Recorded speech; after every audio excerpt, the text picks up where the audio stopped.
നമ്മളിവിടെ അൽഫോൻസാമ്മയുടെ നാടാണ്. നമുക്ക് വേണ്ടത് വേറൊരു അൽഫോൻസാമ്മയും കൂടിയാണ് വേണ്ടത്.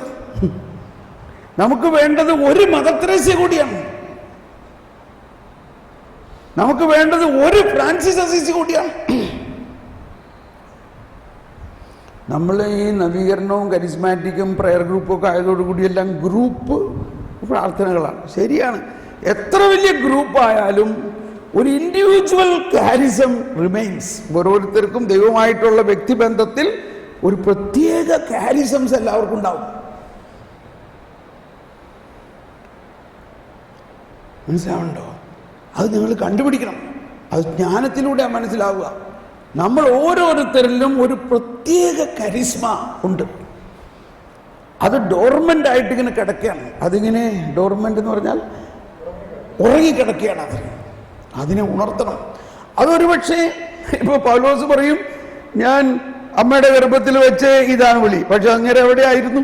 ക്രിസ്ത്യാനികളെ പീഡിപ്പിക്കുകയും കൊല്ലുകയൊക്കെ ചെയ്തിരുന്ന ആളാണ്. അത് കഴിഞ്ഞപ്പോ അദ്ദേഹത്തിലുള്ള അപ്പസ്തോലിക കാരിസം ഉണർന്നത്. ഇപ്പൊ നമ്മൾ ഇത്രയും പ്രായമായി എന്ന് വിചാരിച്ചു ഒന്നും വിഷമിക്കണ്ട. ചില വരങ്ങൾ പ്രായമായി കഴിയുമ്പോഴേ പ്രവർത്തിക്കുള്ളൂ. വിശുദ്ധ അഗസ്തീനോസ് എഴുതാൻ തുടങ്ങിയത് 59 വയസ്സ് കഴിഞ്ഞപ്പോഴാണ്. എന്നിട്ട് എന്തോരം പുസ്തകങ്ങളാണ് എഴുതിയെന്ന് ആലോചിച്ച് നോക്കി.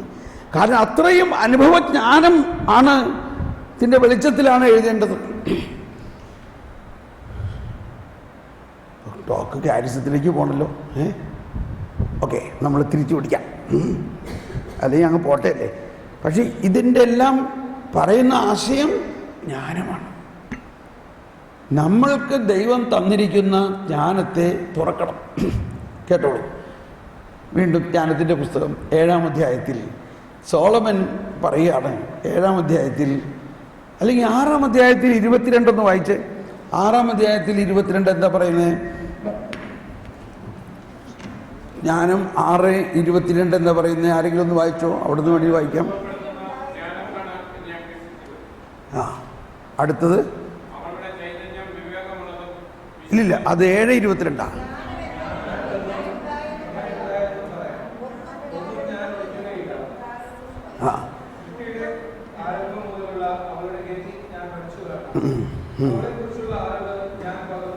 അതെ,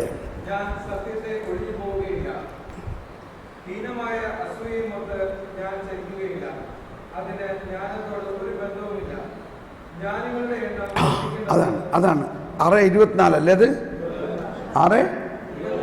6:24 വായിച്ചോ. ജ്ഞാനികളുടെ എണ്ണം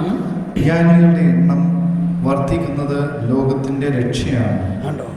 ലോകത്തിൽ രക്ഷ ഉണ്ടാകണമെങ്കിൽ എന്ത് വേണം? ജ്ഞാനികളുടെ എണ്ണം വർദ്ധിക്കണം. എല്ലാവരും വേഗം ലോകം അവസാനിക്കണമെന്നല്ലേ ആഗ്രഹിക്കണേ? അങ്ങനെ ആഗ്രഹിക്കണുണ്ടോ? വേണ്ടേ? ലോകാവസാനം എന്ന് പറഞ്ഞാൽ എന്താ? കർത്താവിൻ്റെ വീണ്ടും വരവ്. കർത്താവ് വീണ്ടും വരുമോ ഇല്ലയോ? പക്ഷെ എന്നാണ് കർത്താവ് വീണ്ടും വരണേ? ആ സമയം നമുക്ക് നിശ്ചയമില്ല. എന്തുകൊണ്ട് നിശ്ചയമില്ല? പക്ഷെ ഒരു കാര്യം പറഞ്ഞിട്ടുണ്ട്, രാജ്യത്തിൻ്റെ ഈ സുവിശേഷം ലോകം മുഴുവൻ പ്രഘോഷിക്കപ്പെടും, അതിനുശേഷമേ അന്ത്യം. അപ്പൊ എന്തുകൊണ്ടാണ് ഇനിയും ലോകാവസാനത്തിന് താമസം? ഈ രാജ്യത്തിൻ്റെ സുവിശേഷം ഇപ്പോഴും ലോകം മുഴുവനും പ്രഘോഷിക്കപ്പെട്ടിട്ടില്ല. ഈ ലോകം അവസാനിക്കുന്നു. ലോകം എന്ന് പറഞ്ഞാൽ ഈ ലൗകികതയും ഈ തിന്മയും അവസാനിക്കും. ഒരു പുതിയ ആകാശവും പുതിയ ഭൂമിയും ഉണ്ടാവും. വേണ്ട അങ്ങോട്ട് ഇപ്പൊ പോകണ്ട, ഇവിടെ നിൽക്കട്ടെ. ജ്ഞാനികളുടെ എണ്ണം വർദ്ധിക്കുന്നതാണ്. ഒന്ന് ശക്തമായി ഒന്ന് പറഞ്ഞേ. അതൊന്ന്, ജ്ഞാനികളുടെ എണ്ണം.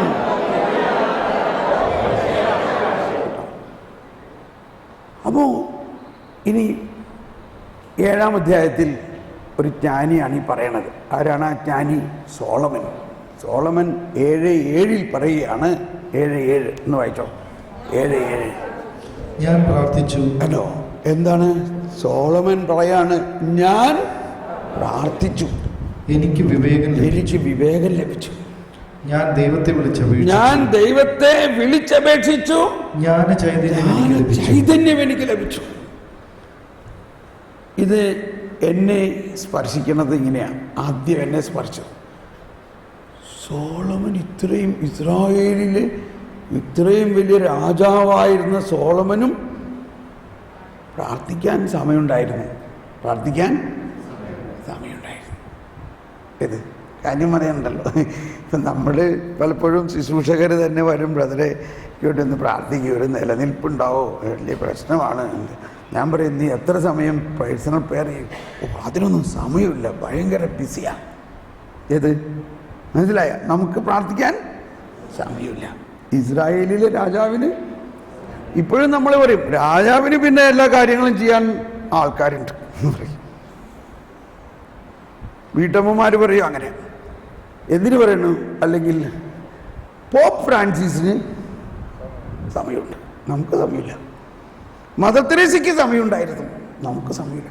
അപ്പം ഇതാണ് നമ്മുടെ ജീവിതത്തിൻ്റെ പ്രിയോറിറ്റി. എന്തിനാണ് ഫസ്റ്റ് ഇമ്പോർട്ടൻസ് കൊടുക്കേണ്ടത്? ശരിക്കും ആരെങ്കിലും പറയുകയാണെങ്കിൽ, ബ്രദറെ എനിക്ക് പ്രാർത്ഥിക്കാൻ സമയമില്ല എന്ന് പറയുകയാണെങ്കിൽ തന്നെ മനസ്സിലായി അവൻ്റെ ജ്ഞാനം എത്രത്തോളം ഉണ്ടെന്ന്. നമ്മൾ പറഞ്ഞില്ലെങ്കിലും നമുക്ക് കാര്യം മനസ്സിലായി, ഇവൻ ആളൊരു മിണ്ടണ്ട. അപ്പോൾ നമ്മളിലുള്ള വിഡ്ഢിത്തരമാണ്. ആരെപ്പോലെ? വിവേകശൂന്യരായ ആ കന്യകമാർ പോലെ ആയോ ഇല്ലേ?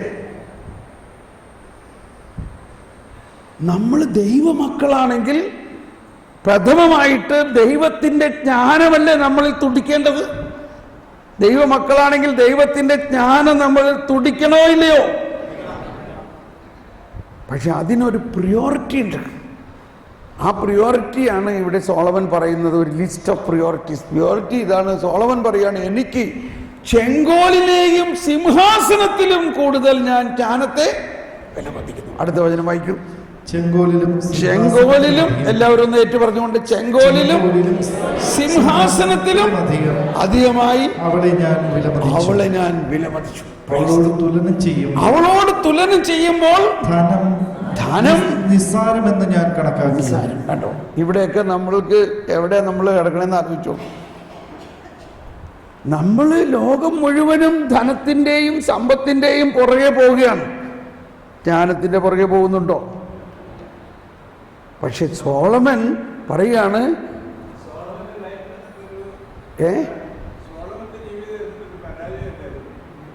അത് ഞാൻ പറഞ്ഞായിരുന്നില്ല നേരത്തെ, കേട്ടില്ല. എന്ത് തരത്തിൽ പരാജയമായിരുന്നു? അയാളൊരു സ്ത്രീ ലംബടനായിരുന്നത് കൊണ്ട്, ഇല്ലേ? അതല്ലേ ഉദ്ദേശിച്ചത്, അല്ലേ? അയാൾക്ക് എത്ര ഭാര്യമാരുണ്ടായിരുന്നു? അപ്പോൾ അതിനെക്കുറിച്ച് ഞാൻ പറഞ്ഞത് ഒന്നുകൂടി പറയാം. സോളമൻ്റെ ജീവിതത്തിലെ പരാജയം എന്ന് പറയുന്നത്, അയാൾ സാവധാനം വലിയൊരു പാപിയായി മാറി. അതല്ലേ സഹോദരൻ പറയുന്നതിൻ്റെ അർത്ഥം, അല്ലേ? Am I right? അതെ. അപ്പോൾ എന്തുകൊണ്ടാണ് അയാൾ അത്ര വലിയ പാപിയായത്? എന്തുകൊണ്ടാണ് ആ പാപത്തിൽ നിന്ന് അയാൾക്ക് മോചനമില്ലാതിരുന്നത്? അതാണ് നമ്മൾ മനസ്സിലാക്കേണ്ടത്. പാപത്തിൽ നിന്നും രക്ഷ ഉണ്ടാകുന്നത് ആരിലൂടെയാണ്? യേശുക്രിസ്തുവിലൂടെ മാത്രമാണ്. യേശുക്രിസ്തു വന്നിട്ടില്ല, പക്ഷേ അയാൾ അത്രയും വലിയ പാപി ആയിരിക്കുകയും ദൈവത്തിൻ്റെ കരുണയിൽ അയാൾക്ക് വിശ്വാസമുണ്ടായിരുന്നു. അതുകൊണ്ട് സോളമൻ നശിച്ചു പോയി എന്ന് ആർക്കും പറയാൻ പറ്റില്ല. മനസ്സിലാവുന്നുണ്ടോ? സോളമൻ വലിയൊരു അടയാളമാണ്. അയാൾ ദൈവത്തിൽ വിശ്വസിച്ചിരുന്നു. ആ വിശ്വാസം അയാളുടെ സകല പാപത്തെയും, ഇത്രയും വലിയ പാപത്തെ എല്ലാം ശുദ്ധീകരിക്കുന്ന ഒരു കരുണയായിട്ട് മാറിയിട്ടുണ്ടെന്നുള്ളതാണ്. ഓക്കെ. പിന്നീട് നമ്മൾ ഇതിനെക്കുറിച്ച്, ഇനി ദൈവനീതിയെക്കുറിച്ച് പറയുമ്പോൾ ഇതിനെക്കുറിച്ച് പരാമർശമുണ്ടാകാം. പക്ഷേ ഈ പോയിന്റിനോട് ആർക്കെങ്കിലും വിസമ്മതമുണ്ടോ? ഉണ്ടെങ്കിൽ ഇപ്പോൾ പറയാവുന്നതാണ്. മനസ്സിലാവുന്നുണ്ടോ? എന്തുകൊണ്ട് ഈ രാജാക്കന്മാരെല്ലാം ഇത്രയും വലിയ പാപം ചെയ്തു എന്നുള്ളതിൻ്റെ ഒരു കാരണം പഴയ നിയമത്തിലെ എല്ലാ അവസ്ഥയിലും അവർ രക്ഷകനെ പ്രതീക്ഷിച്ചിരിക്കുകയായിരുന്നു. രക്ഷകൻ വന്നിട്ടില്ല. രാജാവ് അത് തന്നെയാണ് രാജാക്കന്മാരെന്ന് പറഞ്ഞത്. ദാവീദും ഇത് തന്നെയല്ലേ? എന്താ പറഞ്ഞേ? ഇത് പശ്ചാത്താപം ഉണ്ടായാലും പാപത്തിൽ നിന്ന് എങ്ങനെ മോചനം ഉണ്ടാവും? ഇതാണ് പശ്ചാത്താപം. ഒരു കാര്യം, പശ്ചാത്താപം ഉണ്ടായാൽ പാപം മോചിക്കപ്പെടുമോ? ഇവിടെയാണ് നമ്മൾക്ക് ഇപ്പോഴുള്ള പ്രശ്നം. നമ്മളെല്ലാവരും പശ്ചാത്താപത്തിൻ്റെ മാമോദീസയിലാണ് ഇപ്പോഴും നിൽക്കണേ. പശ്ചാത്താപത്തിൻ്റെ മാമോദീസ നൽകിയ സ്നാപയോഹന്നാൻ പറയാണ്, എന്നെക്കാളും വലിയ ഒരാൾ വരുന്നുണ്ട്. അവൻ നിങ്ങൾക്ക് എന്തിൻ്റെ മാമോദീസ തരും? പരിശുദ്ധാത്മാവ് കൊണ്ടുള്ള മാമോദീസ തരും. ഇതിനകത്ത് ഏത് മാമോദീസ നമ്മൾ സ്വീകരിച്ചിരിക്കുന്നത്? അപ്പം ഇത് പറയുമ്പോൾ കൺഫ്യൂഷൻ ഉണ്ടാകരുത്. നമ്മൾ എത്ര പശ്ചാത്തപിച്ചാലും രക്ഷ ആരിലൂടെയാ? എന്തുകൊണ്ട്? യേശുക്രിസ്തുവിൻ്റെ പാപപരിഹാര ബലിയിലൂടെ മാത്രമേ പ്രപഞ്ചത്തിൽ പാപമോചനമുള്ളൂ. അത് നമുക്ക് പിന്നീട് പഠിക്കാനുണ്ട് കേട്ടോ. അത് പിന്നീട് നമുക്ക് അതിനെക്കുറിച്ച് പറയാം, അപ്പം മനസ്സിലാവും. ഓക്കെ, എവിടെ നമ്മൾ? ഇവിടെ ഈ 7-ാം അധ്യായത്തിൽ 7 മുതൽ 11 വരെയുള്ള വചനങ്ങളിൽ 4 പ്രിയോറിറ്റീസാണ് പുള്ളി പറയണത്. ഒന്ന്, അദ്ദേഹത്തിൻ്റെ ചെങ്കോലിനേക്കാളും സിംഹാസനത്തെക്കാൾ കൂടുതൽ ജ്ഞാനത്തെ വിലമതിച്ചു. 2, അദ്ദേഹത്തിൻ്റെ സകല സമ്പത്തിനേക്കാൾ കൂടുതൽ ജ്ഞാനത്തെ വിലമതിച്ചു. ഇനി 3 എന്താണ്? സ്വർണം. ആരോഗ്യത്തിൽ അതിനു മുമ്പ് സ്വർണം, സ്വർണവും രക്തത്തെക്കാൾ കൂടുതൽ ജ്ഞാനത്തെ വിലമതിച്ചു. ആരോഗ്യത്തെക്കാളും സൗന്ദര്യത്തെക്കാൾ കൂടുതൽ സ്വർണത്തെ. ഇതല്ലേ ഒരാളുടെ ജീവിതത്തിലെ പ്രധാന വിഷയങ്ങൾ എന്ന് പറഞ്ഞാൽ ജ്ഞാനത്തിന് ഫസ്റ്റ് പ്രിയോറിറ്റി കൊടുത്തു എന്നർത്ഥം. ജ്ഞാനത്തിന്, അഥവാ ദൈവത്തിന് 1-ാം സ്ഥാനം കൊടുക്കുക മാത്രമല്ല, ആ ദൈവത്തിൻ്റെ ജ്ഞാനത്തിന്. ദൈവത്തിനോട് പ്രാർത്ഥിക്കാൻ നമുക്ക് സ്വർണം കിട്ടണമെന്ന് പ്രാർത്ഥിക്കാമില്ലേ? എന്ത് വേണം? സ്വർണം വേണോ? ജ്ഞാനം വേണോ? പദവി വേണോ? ജ്ഞാനം വേണോ? പിന്നെ എന്താണ്? സൗന്ദര്യം വേണോ? ജ്ഞാനം വേണോ? ആരോഗ്യം വേണോ? ജ്ഞാനം വേണോ? എന്നോട് എല്ലാവരും പറയും, ബ്രദർ രാവിലെ കുറച്ച് ഓടണം, നടക്കണം. ഡോക്ടർമാരെ അടുത്ത് ചെന്ന് കഴിഞ്ഞാൽ അവർക്ക് അതേ പറയാണ്ട്. ഇപ്പോൾ നമ്മളെന്ത് ചെയ്യാൻ പറ്റും? ഞാൻ രാവിലെ ശരിയെന്ന് പറയും. പക്ഷേ രാവിലെ എണീക്കുമ്പോൾ നമ്മളെന്ത് ചെയ്യും? ജ്ഞാനം വേണോ? ആരോഗ്യം വേണോ? ജ്ഞാനത്തിന് വേണ്ടി പ്രാർത്ഥിച്ചില്ലെങ്കിൽ എനിക്ക് വൈകുന്നേരം വരെ സുവിശേഷം പ്രഘോഷിക്കാൻ പറ്റുമോ? അങ്ങനെ എനിക്ക് ഈ വെളുപ്പിന് പ്രാർത്ഥിക്കാതിരിക്കാൻ പറ്റണില്ല. എനിക്ക് പ്രാർത്ഥിക്കാതിരിക്കാൻ പറ്റണില്ല. ഇത് നിസാര കാര്യം. 25 വർഷമായിട്ടുള്ള എവിടെയായാലും ആ പ്രഭാതത്തിൽ കുറേ സമയം പ്രാർത്ഥിച്ചാൽ അതാണ്. അപ്പം എല്ലാവരും എന്നെ ചോദിക്കും, ബ്രദർ ഇത്രയും നാളായിട്ടും എങ്ങനെ ഇതുപോലെ പുതിയ പുതിയ ഉൾക്കാഴ്ചകൾ കിട്ടണം? ഇതിൻ്റെ എല്ലാം ഒറ്റ കാരണം വെളുപ്പിന് ജ്ഞാനത്തിന് വേണ്ടിയുള്ള പ്രാർത്ഥനയാണ്. ഉള്ള കാര്യം ഞാൻ പറയാം, മനസ്സിലായിട്ടുണ്ടോ? നമ്മൾ വേറെ ഒരു ഷോർട്ട് കട്ടും ഇതിലില്ല. ആ പ്രാർത്ഥന, ഈ പ്രാർത്ഥന, ഇങ്ങനെയൊക്കെ ഒരുപാട് പ്രാർത്ഥനയുടെ ലിസ്റ്റ് ഉണ്ടാക്കരുത്. നമ്മൾ പരിശുദ്ധാത്മാവ് നമ്മളെ നയിക്കട്ടെ, ഈശോ നയിക്കട്ടെ. എന്നിട്ട് ഒരു പുസ്തകം എടുത്ത് വെച്ചിട്ട് അതിനകത്ത് ഈശോയോട് സംസാരിച്ചിട്ട് എഴുതണം നമ്മൾ എന്താണ് പറയണമെന്ന് ഈശോ. അങ്ങനെ ഈശോ നമ്മളെ ജ്ഞാനത്തിലൂടെ നയിക്കും. അങ്ങനത്തെ ഒരു സംവിധാനമാണ് ഇത്. സോളമൻ്റെ കാലത്തെ കാര്യമല്ല ഇപ്പോൾ പറയണത് നമ്മൾ. അതുകൊണ്ട് സോളമൻ്റെ ദൂഷ്യവശങ്ങളെക്കുറിച്ച് നമ്മൾ ചിന്തിക്കണ്ട. നമ്മളിപ്പോൾ കർത്താവ് ഈശോ മിശിഹായെ കുറിച്ച് ചിന്തിക്കുക. നമ്മളിവിടെ പരാമർശിക്കുന്നത് ഇതുകൊണ്ടാണ് ഈശോ തന്നെ പറഞ്ഞിട്ടുണ്ട്, സോളമനേക്കാൾ വലിയവൻ ഇവിടെ. സോളമൻ ആ ജ്ഞാനത്തെക്കുറിച്ച് വർണ്ണിച്ചിരിക്കുന്നു. സോളമൻ എന്ത് ചെയ്തു എന്നുള്ളത് നമ്മൾ ഫോളോ ചെയ്യേണ്ട ആവശ്യമില്ല. സോളമൻ ജ്ഞാനത്തെക്കുറിച്ച് വർണ്ണിച്ചിരിക്കുന്ന ആ വർണ്ണന പ്രബോധനമായിട്ട് എടുക്കണം. ഇനി അതൊന്നുമില്ലെങ്കിലും പരിശുദ്ധാത്മാവെ ജ്ഞാനം നൽകണമെന്ന് പ്രാർത്ഥിക്കുക. ഈ വർണ്ണനയുടെ ഒരു ക്ലൈമാക്സ് ആണ് ഞാനിപ്പോൾ പറയാൻ പോകുന്നത്. 12 വചനം വായിച്ച് 7:12. അവയിലെല്ലാം ഞാൻ സന്തോഷിച്ചു, ജ്ഞാനമാണ് അവയെ നയിക്കുന്നത്. ഇവയിലെല്ലാം ഞാൻ സന്തോഷിച്ചു. കാരണം അതോടൊപ്പം അപ്പൊ സോളമൻ പറയാണ്, ജ്ഞാനം മാത്രമല്ല കിട്ടിയത്, അതോടൊപ്പം സകല സമ്പത്തും അയാൾക്ക് കിട്ടി. അത് നമുക്കൊരു പ്രോത്സാഹനമാണ് ധ്യാനത്തിന് വേണ്ടി പ്രാർത്ഥിക്കാൻ. മനസ്സിലാവുന്നുണ്ടോ? പ്രോത്സാഹനം എന്ന് പറഞ്ഞാൽ തീർച്ചയായിട്ടും ഇത് കിട്ടും. ഒന്നാമത്തെ കാര്യം, പൈസ അനാവശ്യമായിട്ട് ചെലവാക്കാതിരുന്നാൽ തന്നെ സമ്പത്തായി. എന്തു പറയണു? എന്തുകൊണ്ടാണ് സമ്പത്ത് പോണത്? പൈസ അനാവശ്യമായിട്ട് ചെലവാക്കണം. ഈ യൂസ് യുവർ മണി വൈസ്ലി എന്ന് ഫോട്ടോഗ്രാഫിലൊക്കെ എഴുതാറുണ്ട്. പക്ഷേ ഇവിടെ നമ്മളിപ്പോഴും അങ്ങനെ തന്നെയാണ്. അപ്പം നമ്മൾ അധ്വാനിച്ചാണ് പൈസ ഉണ്ടാക്കണത്, എന്നിട്ട് അത് ചെലവാക്കണ നേരത്ത് അതങ്ങ് വാരി തൂക്കി കളയണം ചില ആളുകൾ. അപ്പോൾ അവൻ്റെ അടുത്ത് പൈസ നിൽക്കും. ചിലവർ പറയും, എൻ്റെ ബ്രദറെ എന്ത് ചെയ്തിട്ടും സാമ്പത്തിക പ്രശ്നം മാറണില്ല. ഞാൻ പറഞ്ഞ്, നിനക്ക് സാമ്പത്തിക പ്രശ്നം മാറാത്തതിൻ്റെ കാരണം നിനക്ക് പൈസ തരാൻ കർത്താവിനെ പേടിയാണ്. അതെന്താ? നിന്റെ കയ്യിൽ പൈസ കിട്ടണമെങ്കിൽ മുമ്പ് നീ അത് പൊടിച്ചു തീർക്കും. അതുകൊണ്ട് പൈസ തരണില്ല. അപ്പം അതിനെന്താ ചെയ്യണ്ടേ? അതിന് ചെയ്യേണ്ടത് പൈസ കിട്ടിയാൽ എങ്ങനെ ചെലവാക്കണം എന്നതിനെക്കുറിച്ചുള്ള ജ്ഞാനം ഉണ്ടാവും.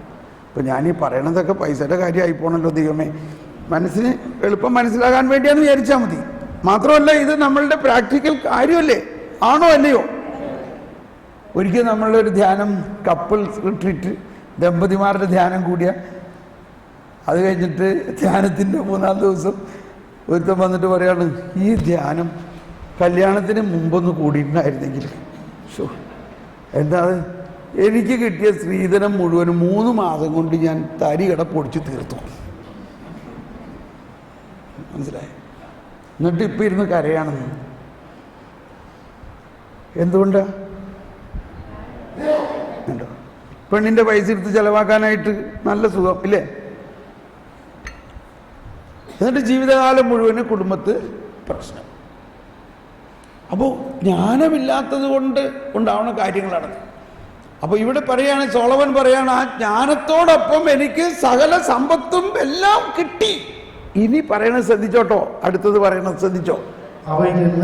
അവയിലെല്ലാം ഞാൻ സന്തോഷിച്ചു, ജ്ഞാനമാണ് അവയെ നയിക്കുന്നത്. എങ്കിലും കണ്ടു, ഇവിടെ വീണ്ടും ഒരു എങ്കിലും, പക്ഷേ.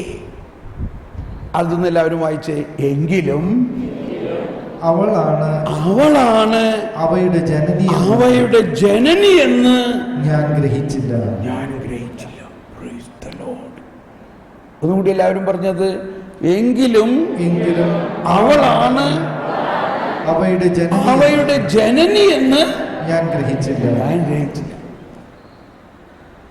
ഒത്തിരി നാള് കഴിഞ്ഞപ്പോഴാണ് സോളമന് തന്നെ മനസ്സിലായത്, ജ്ഞാനമാണ് എല്ലാത്തിൻ്റെയും ജനനി, അഥവാ മദർ ഓഫ് എവരിത്തിങ്. എന്തോ എനിക്കിത് ഭയങ്കര ഒരു അഭിഷേകം വരികയാണ്. എൻ്റെ ഈ കവിളത്ത് പരിശുദ്ധാത്മാവിന് തലോടുന്നൊരനുഭവമാണ് എനിക്കുണ്ടാവുന്നത്. Praise the Lord. ഓ പരിശുദ്ധാത്മാവേ നന്ദി. ജ്ഞാനമാണ് അവയുടെ ജനനി. ഒന്ന് സ്തുതിച്ച് പ്രാർത്ഥിച്ചേ. പരിശുദ്ധാത്മാവേ, ആ ജ്ഞാനം ഞങ്ങളിൽ തുറക്കണമേ. ജ്ഞാനമാണ് അവയുടെ ജനനി. ഓ പരിശുദ്ധാത്മാവേ,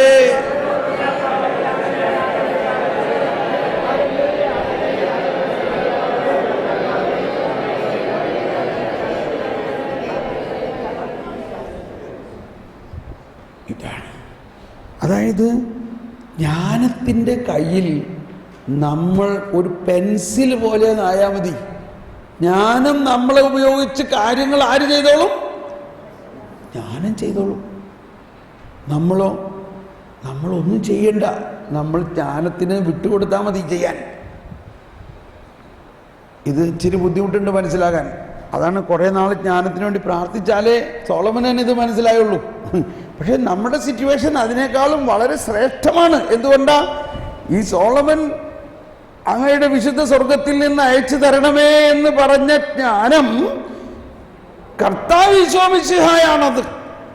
ആ കർത്താവ് ഈശോ മിശിഹ അവിടുത്തെ വിശുദ്ധ സ്വർഗത്തിൽ നിന്നും മനുഷ്യാവതാരം ചെയ്ത് നമ്മളിൽ ഇന്ന് വസിക്കുകയാണ്. അതാണ് പൗലോസ് പറഞ്ഞത്, ദൈവം അവന് നമുക്ക് ജ്ഞാനവും നീതിയും പരിത്രാണവും വിശുദ്ധീകരണവുമാക്കി തന്നിരിക്കുന്നു. അതാണ് പൗലോസ് പറയുന്നത്, ജ്ഞാനത്തിൻ്റെയും അറിവിൻ്റെയും നിധി അവനിലാണല്ലോ ഒളിഞ്ഞിരിക്കുന്നത്. ആ നിധിയാണ് നമുക്ക് കിട്ടിയിരിക്കുന്നത്. അതാണ് ഈശോ പറയുന്നത്, മുട്ടുവിൻ തുറക്കപ്പെടും.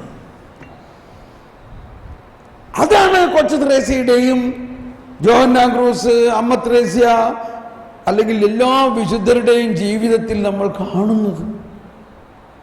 അൽഫോൻസാമ്മ, എലിയാസച്ച്, ഇവരെല്ലാവരും മറ്റൊരു വിധത്തിൽ പറഞ്ഞാൽ ഈ ജ്ഞാനമാണ്.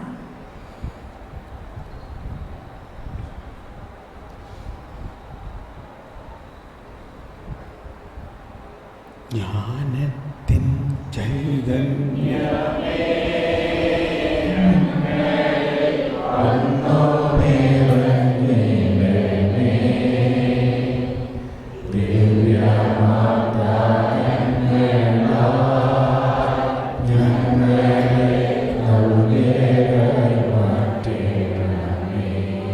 നമുക്ക് ഒരു 10 മിനിറ്റ് ഒരു ഇടവേള, ഒരു ബാത്റൂമിലൊക്കെ പോകാനായിട്ട് പോയിട്ട് വേഗം വരും. ഒരു 10 മിനിറ്റ് അല്ലെങ്കിൽ 15 മിനിറ്റ് 6:30 നമ്മൾ വീട്ടിൽ തുടങ്ങാം കേട്ടോ. പിന്നെ 8:30 വരെ ഒറ്റയടിക്ക് പോകണം. അതുകൊണ്ട് ഒരു ചെറിയ ഇടവേള. ഓക്കെ, പോയിട്ട് വരും. Thank you.